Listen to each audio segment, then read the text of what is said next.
Hi guys, and welcome back to my channel. It's so good to have you back. So join me as I create this beautiful African traditional marriage cake together.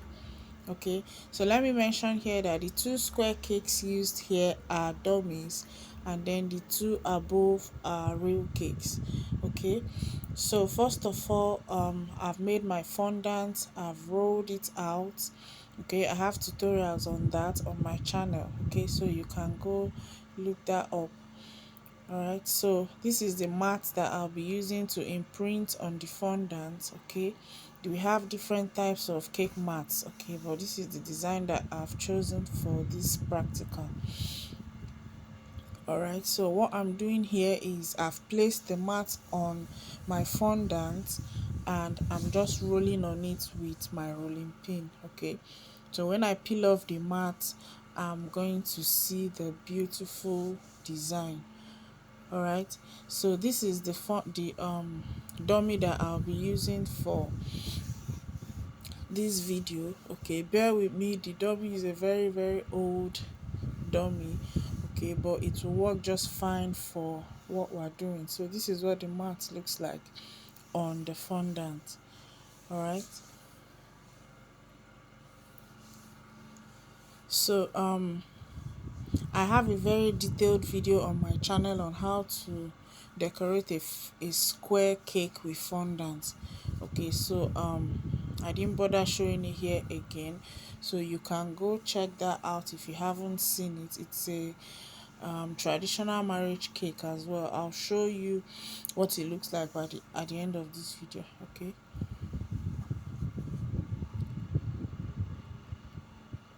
so there I covered a square cake with fondant in details, from the trimming to crumb coating it to covering it with fondant. Okay, so what I'm doing here is covering a dummy with same fondant, and it's almost the same procedure. The only difference is that this is not a real cake. Okay, so if you look at this dummy very well, you see that I covered it in cling film first. Okay, the purpose of that is to protect the dummy from water, one, and then after the decoration and everything, it's very easy to pull out the fondant from the dummy if it's first covered with cling film. All right, so those are the reasons. Okay,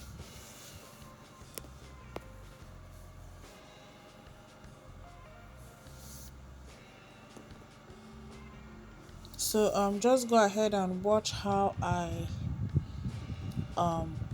get my sharp edges on this cake. I use my two long smoothness to rub against the fondant, like to press against the fondant, and then automatically it's just going to cut. Okay, so look at it again. I'm pressing against the fondant, and then yeah, you see what happened there. That's exactly how you get it. Okay, so I'm just going to let you watch the rest, and I'll be back after covering this particular dummy.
All right, so I've gone ahead to cover, do the same design on the 14 inches dummy. This is the bigger one. Okay, so right now I'm covering the board in fondant. Okay, so there are two methods of doing this. You can either cover the entire board with fondant, or you cover the sides of the edges of the board after you've placed your cake or dummy on the board. Okay, this second method just helps to save your fondant, okay, because you're not going to be using so much as opposed to when you're covering the entire board. Okay.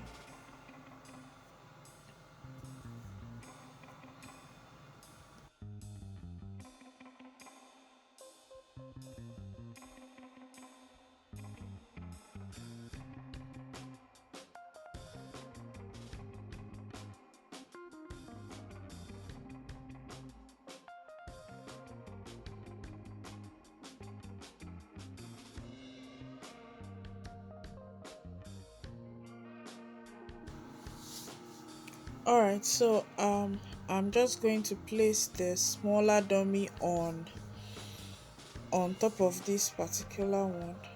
Okay, so just like that. All right, and you can see the imprint better now, the printing on the body of the fondant. Okay. All right, so here are the molds that I'll be using for this cake. Okay, so here are the molds. These are the four major molds that I used. All right.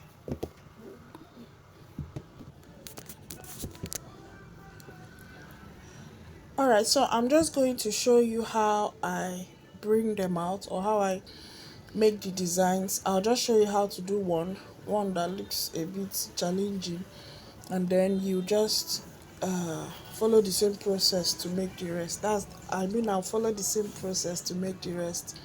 Okay, so this is my fondant and this is shortening. Okay, that's shortening I'm applying on the fondant now. Okay, so just watch what I'm doing. I'm pressing it into the mold. The part that has shortening on it is what I'm pressing into the mold. There are other methods for doing this, so but this is the way that I make mine and it works just fine for me. Okay, so you want the whole fondant to be inside the mold, and then if there's anyone coming out, you can just either cut it off or push it into the mold. You don't want anyone hanging out. Okay, so everything needs to be inside the mold. All right, that's what you're seeing me do here. So this mold has, I think, about 5 holes that need to be visible. Okay, so those are the ones that I'm opening up now. Okay, so I've seen the first, the second, that's the third one, so I think 6 holes in total. Okay, and I'm making them as, I'm making the fondant as flat as possible. You don't want it bulging so much, you want it to just be flat into the mold. Okay, that's why you see me cutting off all these excesses. Okay, so those holes are the ones that need to be opened. Okay, so I'm pressing it down to make sure it's okay. Then just to pull it out, you turn it upside down and then the design shows. All right, so that's exactly how it's made.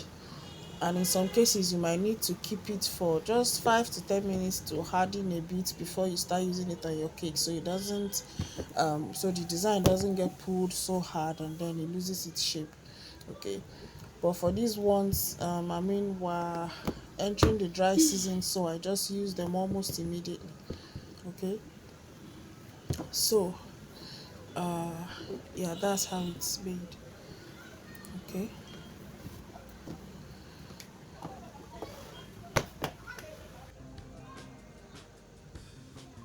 Okay, so this is me here applying it to the sides of the cake. You can just use water to apply. Very little bit of water, use water on a brush on the mold, and then apply it to your cake. Okay, water helps fondant stick to each other. So yeah. So that's just what I'm going to be doing. So this one is the other longer one. I'm using it to cover the sides of the cake here. That's the long pink mold I just showed you. All right, I followed the same process to make them into these designs.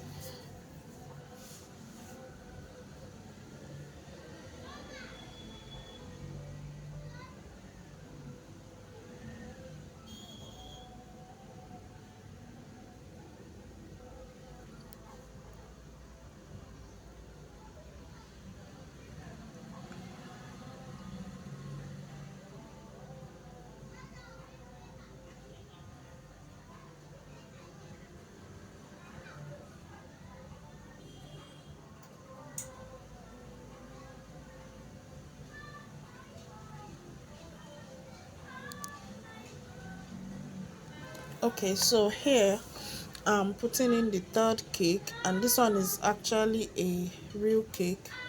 Okay, this is a circle cake, and I'm also going to be, I'm sure you recognize which mold this one is. So I'm just going to use it round the circle cake.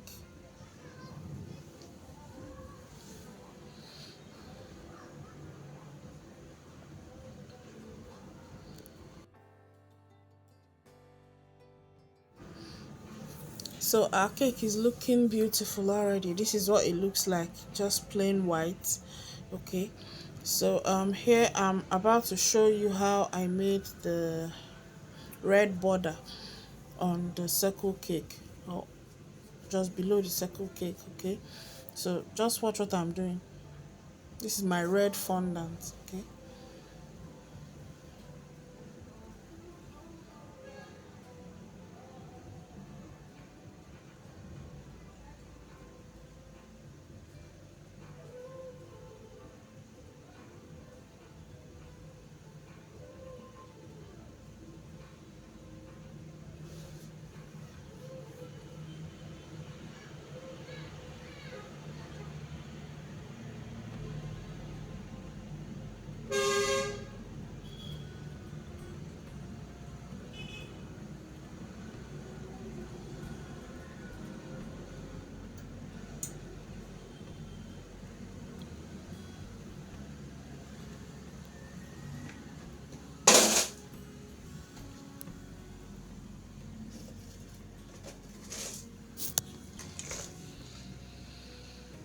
all right, so I just applied water to the base of the cake, and then I'm just going to add those red fondants that I made.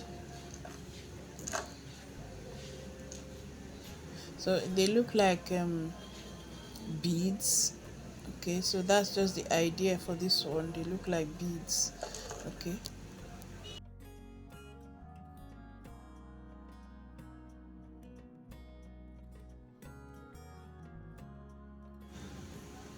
all right, so that is done. Next, I'm going to show you how I painted them gold. Okay, how I painted the molds gold. All right, so this is the gold dust. It comes in powdered form. So I'm just going to put little of it into this other container. Just imagine that container is empty. Okay, just imagine it's empty, because just gold in it, the one I was using for another cake. All right, so after you add the dry gold into the container, you add a little bit of edible spirit. Okay, this is just edible spirit. You can get this from any cake shop. Okay, so you mix it together. You don't want it too light or too thick. Okay, just somewhere in between. If you make it too light, you might have to coat the uh whatever you're painting. You might have to do two coats.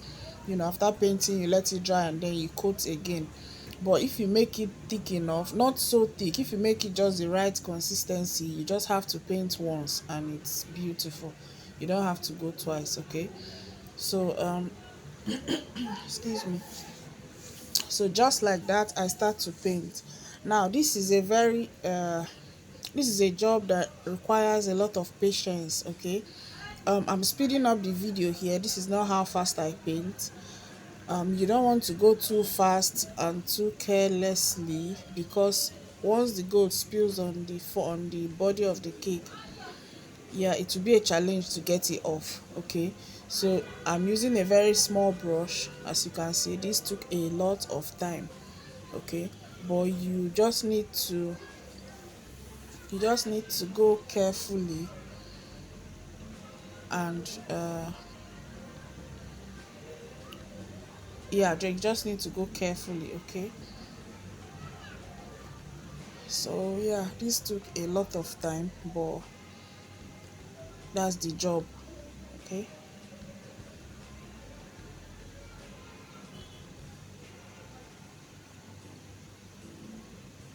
so this is what I'm going to be using for the sides of the board.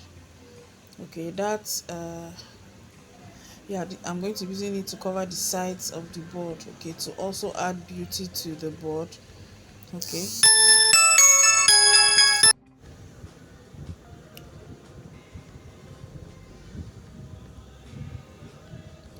all right, so after attaching that, I placed my calabash on the cake. Okay, so I know I didn't show where I made this calabash, but I've done all this on a particular video on my channel. Okay, that's why I'm not going to show it here again. I've showed where I made all these accessories. Okay, there's no point repeating it again. Okay, so by the end of this video, I'll show you the video where you're going to see it. Okay, it's also on a traditional marriage cake. So yeah, and it's on the same cake um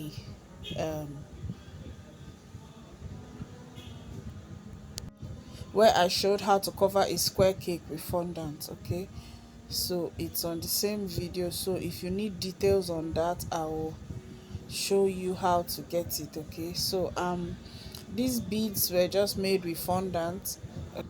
Okay, so this is an Igbo traditional marriage cake. Okay, and these garden eggs and kola nuts and beads are kind of necessary, because these are some of the significant things that you present at the traditional marriage. So they are necessary, okay, on an Igbo traditional marriage cake. So this is what our beautiful cake looks like. Thank you so much, guys, for watching up to this point. Please click on this video, like, give me a like on this video. I will appreciate it so much. And please, if you haven't subscribed to our channel, please do so, because I have a lot more amazing videos coming up. All right, so this is the video you're going to search for where I made this particular cake. Okay, this was the video where I trimmed and covered the square cake in details. All right, and you also see how I made the calabash and the garden eggs and kola nuts. All right, thank you so much, guys, for watching. Bye.